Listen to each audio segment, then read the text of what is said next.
Welcome to the deep dive. We're not just, scratching the surface today. We're plunging right into the heart of travel, but maybe not how you expect. We're going beyond just booking flights or picking hotels. It's more like an expedition into the language of travel itself. Exactly. Moving past basic words like trip or hotel, we want to unlock vocabulary that really elevates how you understand and talk about your adventures. And that's so key, isn't it? This C1 level vocabulary, it's genuinely crucial for you listening. It's way more than just sounding smart or articulate. It's about really grasping the subtle differences, the nuances. It lets you be truly precise about your experiences, which, let's face it, enrich and expand your horizons. Right. Think about it. How do you actually explain the difference between a trip that was just, good and one that was truly exquisite? Or between just seeing a place and really connecting with it? Yeah, that connection part is vital. Having the right words, it literally sharpens how you see things. It lets you appreciate those subtle differences, capture the real richness of every journey. It's how you capture it, and like you said, how you remember it too. So our mission today, uncover some genuinely valuable nuggets of knowledge, maybe some surprising facts, insights, things that will make you feel truly well-informed about how to talk about travel with, real flair and depth. We're going to dive into what these C1 terms actually imply, maybe some hidden histories behind them, and how they subtly shape our understanding. Ready to explore the language of exploration? Let's do it. Okay, so we'll break it down. We'll look at categorizing trips, understanding accommodation, describing the actual travel experiences, the journey itself, and finally, how we talk about destinations. Right, let's start with the blueprint, planning and categorizing trips. We often move between seeking comfort and, embracing more of a challenge. A classic example of ultimate comfort has got to be the all-inclusive. Sounds simple, but there's quite a bit behind it, isn't there? Oh, absolutely. I mean, yes, all-inclusive clearly means that package deal meals, drinks, activities, all one price. But the real insight, it's the psychological contract it makes with you, the traveler. It's not just paying up front. They're buying complete peace of mind. You're essentially outsourcing that mental load, the constant decisions, the budgeting. Yeah, that makes sense. This model really exploded after World War II. Companies like Club Med were pioneers. They saw this market, right? War-weary Europeans just craving total escape, no decision fatigue. Interesting. But what's often missed is how it reshapes tourism in some areas. It created these self-contained resorts. Great for comfort, sure, but sometimes they limit real economic interaction with the local communities outside the walls. That's a really important point. It's like a worry-free bubble. Yeah, designed for relaxation, maybe over that deeper local immersion. Exactly. So if all-inclusive is about the scope, then peak season defines the timing. This is when demand just shoots up. High season, busy period. And you definitely feel it, not just in your wallet. I mean, costs for flights, hotels, they can genuinely double. Double. Oh, yeah. But you feel it in the experience, too. Trying to navigate, say, Paris or Rome in July or August, you're battling incredible crowds. Those awe-inspiring sights become these, challenging gauntlets. Yeah, I can picture that. And businesses, ski resorts, beach places, they strategically hike prices. They know demand just outweighs supply then. Okay, but the smart traveler, they know there are options, right? Like the off-season or low season, which sounds much calmer. And then there's that shoulder season, that sweet spot just before or after the big rush. What are the maybe underestimated benefits? Oh, they're substantial. Off-season means fewer people, obviously. So you can actually experience attractions, not just elbow your way through them. Right. Imagine like the Acropolis without the hordes, or finding deserted, really serene beaches in Greece in November. It gives you this much more relaxed, authentic feel. Space to breathe. Sounds blissful. And of course, significant savings. Discounts, special offers, they pop up everywhere. Shoulder season is particularly great. Often you get pleasant weather, lots of things are still open, but with fewer people and lower prices. It's about timing it right for a richer, more, intimate journey. Such a good tip. Okay, let's pivot slightly. A type of trip that got really popular during, recent challenging times, but it has deeper roots. The staycation, a vacation at or near home, a home holiday. Oh, yeah. It definitely surged during the pandemic, didn't it? But the staycation fundamentally challenges this idea that adventure has to involve distance. Linguistically, it makes us redefine exploration. It's about cultivating that mindset, that intention of discovery right where you are. Right, finding the new and the familiar. Exactly. You consciously turn the familiar into something novel. Maybe exploring local hidden gems you always meant to see, or just transforming your home into a sanctuary, like a mini spa day. It's powerful for sustainability, too, and supporting local places. Absolutely. Redefine what recharging means. Okay. Moving a bit further afield, often still local. An outing. Usually short, maybe a day trip for pleasure or education. Right. An excursion. Outings are interesting because they're often quite purposeful but low stakes. Yeah. A family outing to the zoo is about shared memories. Yeah. Corporate outings, for team building, they're strategically fostering camaraderie outside the usual setting.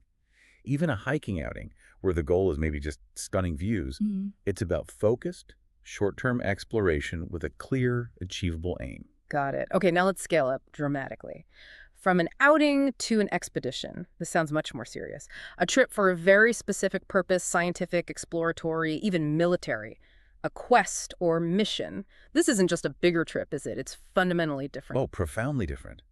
The word expedition, it carries this weight, intentionality, often risk. Historically, you think of Lewis and Clark charting unknown territory. The objective was literally shaping maps, understanding geography. Right, high stakes. Today, it still evokes pushing boundaries. An Antarctic expedition studying climate change, maybe a deep-sea mission exploring new marine life. But interestingly, we also use expedition metaphorically now, don't we? For intense personal challenges, embarking on a spiritual expedition or an expedition into oneself. It's always about transformative purpose, whether that's geographical or internal. That's a great point, the metaphorical use.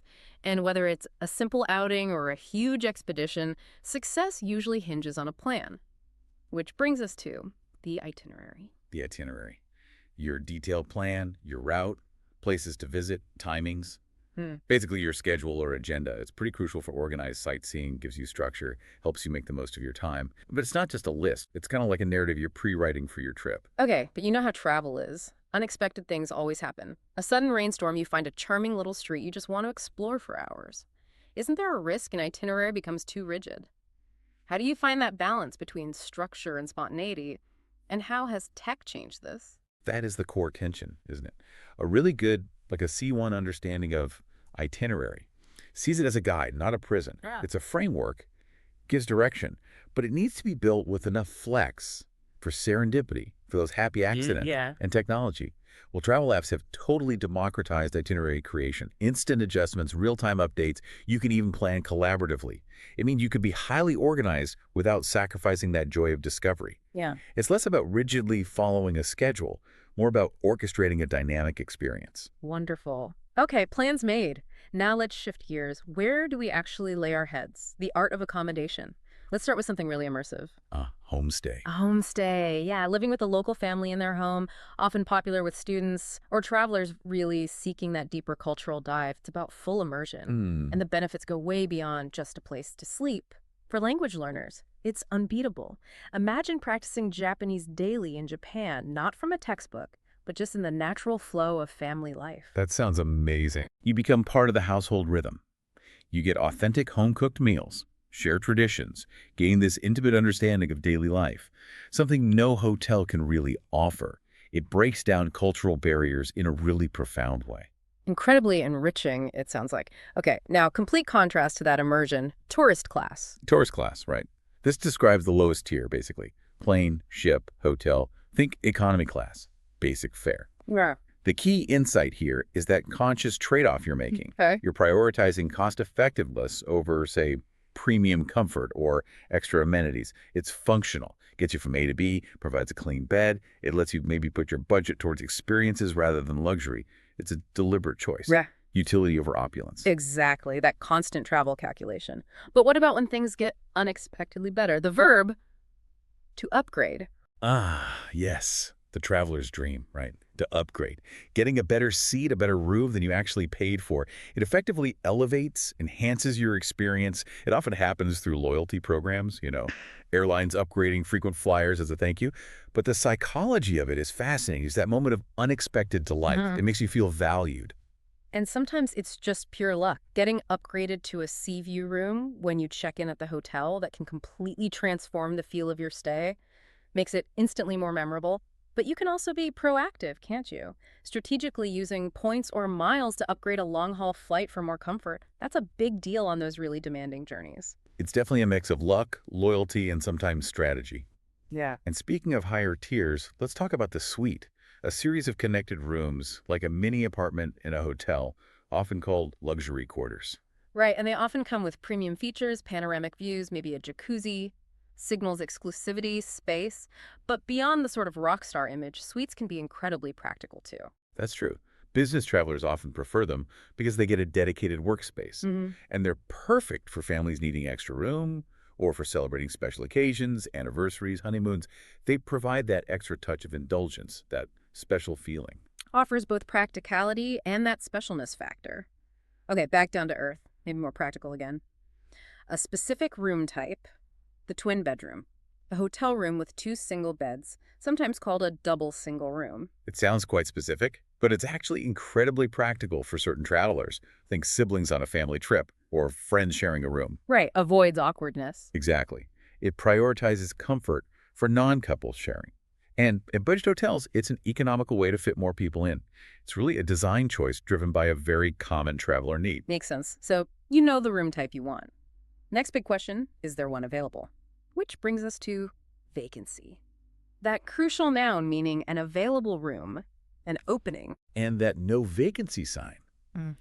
it can be genuinely stressful, can't it? Yeah. Especially if you arrive late or during a big festival or event when everywhere seems booked solid. Oh yeah, nightmare fuel. But finding an unexpected vacancy, maybe after a really long, tiring day of travel, they can feel like a huge win, a small victory. It really speaks to the human side of travel, that relief of finding comfort when you thought it was out of reach. Totally. And what's fascinating is how technology has just completely changed the whole concept of vacancy. Decades ago, it was literally a physical sign outside. Now, online booking sites give you real-time vacancy info instantly. It takes away so much of the guesswork and stress. Sure. That shift hasn't just made planning easier, it's also empowered more last-minute spontaneity. Okay, now let's really dig into the words we use to describe the quality and style of travel. This is where we can elevate vocabulary beyond just, nice. Let's start with luxurious. Luxurious. Okay. Adjective meaning extremely comfortable, elegant. It implies high quality materials, top-notch service. Words like opulent, lavish, sumptuous come to mind. Precisely. The key with luxurious is it often points to grand comfort, that feeling of being pampered, of abundance. You might have a luxurious private jet with bespoke everything, or a villa with marble floors and a private pool. It conveys this escape into indulgence. But while luxurious evokes that opulence, there's another word that hints at something deeper, maybe more refined beauty and artistry. Exquisite. Ah, exquisite. Now, this is interesting. How does it subtly differ from luxurious? Because they can sound similar. They can, but exquisite, it's an adjective meaning exceptionally beautiful, delicate, finely made, think superb, refined, elegant. The key difference is its focus on aesthetic quality and craftsmanship. Okay, craftsmanship. Right. A hotel might have luxurious amenities like a big pool or comfy beds, Mm-hmm. but its exquisite detailing might be in the hand-carved wooden panels, a perfectly laid mosaic floor, or the meticulously curated art collection. You could describe a beautifully presented meal as exquisite, or a museum housing exquisite artifacts. It's the difference between, say, overwhelming comfort and subtle, highly skilled beauty. That's a really useful distinction. Okay, now a term focused more on the target market and, well, the price tag. Upmarket. Upmarket, yeah, adjective, meaning intended for or used by wealthy people, high-end, premium, upscale.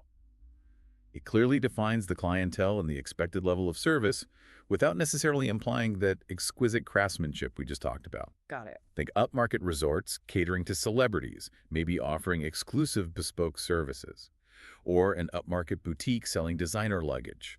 It's about exclusivity, a certain pricing tier, and the perceived status that goes with it. Okay. And finally, a word everyone loves to hear when traveling, complimentary. The magic word, yes, complimentary just means supplied or given for free gratis on the house. The insight here is really its psychological impact. It adds significant perceived value for guests. Oh, for A complimentary breakfast at a hotel. That can greatly enhance the overall value proposition, make you feel more appreciated. Airlines often offer complimentary drinks on longer flights. Tour packages might bundle in complimentary shuttle services. It's often a small gesture, but it elevates the customer experience and builds goodwill. Definitely adds value. All right, let's shift focus again now to the journey itself, the actual traveling part. Logistics, experiences while we're on the move. First up, long haul. Long haul. Adjective describing traveling over a long distance. Applies to passengers, goods, flights, even drives. Think extended, far-reaching, transcontinental. The insight here is the kind of duality of the experience. How so? Well, on one hand, long-haul flights bring unique challenges, right? Mhm. Jet lag is the big one, requires strategic coping. And for long-haul truckers, it's a demanding test of endurance. Indeed, it's a commitment. But on the other hand, sometimes a long-haul journey can be the entire point of the travel, can't it? Like taking a long-haul train trip across Canada. The changing scenery, the rhythm of the train, it becomes this meditative experience. The journey is the destination, in a way. Absolutely. The journey itself transforms into the experience. Now, when you actually begin that journey, especially by air or sea, you embark. It's a verb meaning to board a plane or ship. To set off, commence. Embark. Yeah, it carries a certain sense of formality, doesn't it? The beginning of something significant. It kind of conjures images of explorers setting sail. Hita. Even though it applies to just stepping onto a plane, it still has that traditional weight. It marks the definitive start of an adventure, the point of no return for that specific leg. Precisely. Okay, so you've embarked. But maybe your journey isn't direct. You might have a layover. That's a noun for a short break, or stay during a longer journey, also called a stopover or transit. And a long layover. Blessing or curse, right? Depends how you look at it. A multi-hour layover in, say, Dubai or Singapore could become a bonus destination. Enough time for a quick city tour turns waiting time into an unexpected mini-adventure. Yeah, or Or it's just a necessary evil of budget travel. Airlines use them to connect routes more economically, but you're just stuck in an airport. it's all about perception and planning maybe. It offers a unique chance for cultural sampling, or if you're unprepared, it can just be tiring. Speaking of potential disruptions, lost and found. Oh, lost and found. That place where lost items hopefully end up. The lost property office or recovery desk. It's a surprisingly common travel mishap, isn't it? And the relief of actually retrieving something from lost and found is just immense. It can save a trip. It truly can. And beyond just the physical place lost and found, kind of speaks to the human element of travel. The kindness of strangers sometimes, the systems designed to mitigate those common anxieties. It reminds us of the shared vulnerabilities we all face as travelers. Yeah, that's true. And finally, for this section, a very physical reaction to travel. Motion sickness. Motion sickness, that unpleasant nausea, dizziness caused by movement, also known as travel sickness or seasickness, affects a lot of people, often kids in cars, especially on winding roads. Oh yeah, I remember that. And it's a fascinating physiological response. Basically, conflicting signals to the brain from your eyes and your inner ear cause that queasy feeling. Medication helps, of course. But the surprising insight is how some people, like pilots, can actually adapt to become almost immune through constant exposure and training. It highlights the body's remarkable capacity for resilience. Interesting. Okay, let's move into the destination itself. We've arrived. How do we describe the place, the experience? Let's start with exotic. Exotic, adjective, meaning coming from another country, often tropical, foreign, unusual, intriguing. It really highlights difference, novelty. But like you said, it carries some interesting connotations. It does, doesn't it? Yeah. The core insight with exotic is that it's fundamentally subjective. It's culturally loaded. What's exotic to one person is everyday for another. It implies wonder, difference, like a market selling exotic fruits you've never seen before. Right. But it can sometimes carry a bit of a maybe colonial gaze, framing a culture as inherently other. A C1 speaker probably uses exotic carefully to describe elements that genuinely stand out as foreign and unusual to them personally, rather than just slapping a label on a whole culture. It's about specific intrigue, like a resort with exotic decor inspired by, say, specific Moroccan design, rather than just saying everything in Morocco is exotic. That's a really great distinction. Okay, from the exotic to the outdoorsy, a camper. A camper. Now, someone spending their vacation living in a tent, an RV, there's something similar. An outdoor enthusiast. The language here implies a deliberate choice, doesn't it? For a back-to-basics, nature-focused holiday. Yeah, definitely a choice. It speaks to self-reliance, connection with nature, often a sense of community to gathering around bonfires, sharing experiences. It's really a lifestyle choice, not just accommodation. It requires skills, navigating weather, wildlife maybe. It's a unique philosophy of travel. Okay. Sticking with the outdoors, let's talk sun and the different ways it affects us. First, the downside. Sunburn. Sunburn. Noun. That redness, soreness from too much sun. Basically, sun damage.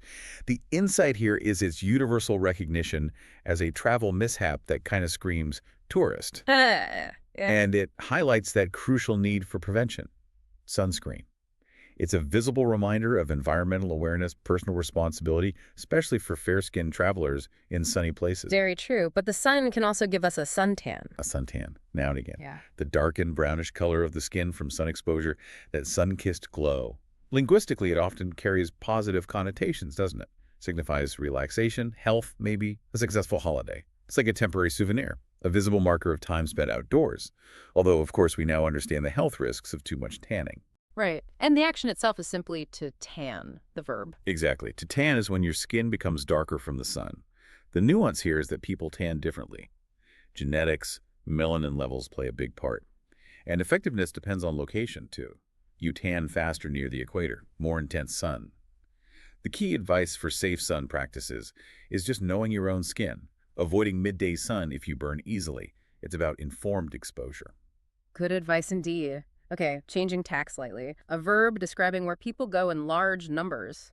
To resort. To resort, yes, the verb, means to go somewhere frequently or in large groups. To flock, converge, frequent. The insight here is that it describes a collective pull factor.